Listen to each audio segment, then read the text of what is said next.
আসসালামু আলাইকুম। সবাই কেমন আছেন? আলহামদুলিল্লাহ আমি ভালো আছি। বুঝতে পারছেন গলা দেখে একটু ঠান্ডা লাগছে, কাশি হচ্ছে। তারপরও দেখেন আমার শ্বশুর আব্বা সবাইকে কত সুন্দর করে মাখা খাওয়াচ্ছে। জানেন কি মাখা? শুনলে তো সবার খাওয়া মন চাচ্ছে। আমি বলছি এটা হলো পেঁপে, তেঁতুল, ঝাল, মিষ্টি সব কিছু দিয়ে খুব মজার একটি মাখা।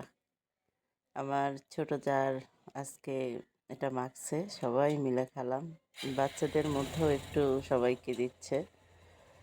খুব মজা করে খাচ্ছে। সেই মজা।